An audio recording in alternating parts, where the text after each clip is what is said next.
তোমায় যেটা বলতে হয় সেটা হচ্ছে যে র্যাঙ্ক করা বা র্যাঙ্ক আসাটা এটাও যেমন নর্মাল, আর র্যাঙ্ক করতে গেলে যা করতে হয় সেটা সব কিছু নর্মাল। তো অনেক টপাররা বলবে হয়তো রাত জেগে পড়েছি বা এই সমস্ত কিছু, তো আমি সেসব কিছুই করিনি, কোনোদিন রাত জাগিনি। একটা প্রথম থেকে যখন ক্লাস 12-এর প্রথম থেকে একটা রেগুলার রুটিন ফলো করেছি, এবং ব্যাপারটা হচ্ছে যে সব কিছু থেকে হাইড করা, মোবাইল থেকে দূরে থাকা, এই সমস্ত কিছু ব্যাপারটা তখন ওরকম কোনো মোটিভেশন ছিল না। তো জাস্ট মোবাইলও ঘেটেছি, সব কিছুই করেছি, প্লাস শুধু যে সময়টা পড়েছি সেটা মন দিয়ে পড়েছি।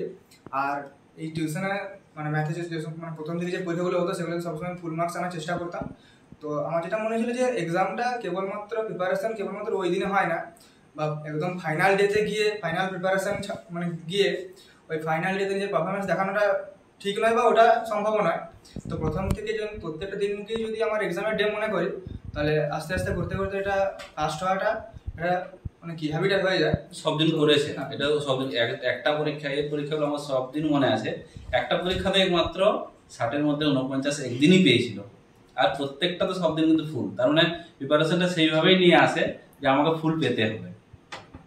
আর জিজ্ঞেস করো, একটা বই যথেষ্ট। তুমি যে কোনো বই, সেটা কোনো পাবলিশার বলছি না, যে কোনো একটা বই করলেই যথেষ্ট, এর বাইরে কিছু লাগে না। মূল কথা কনসেপ্ট এই।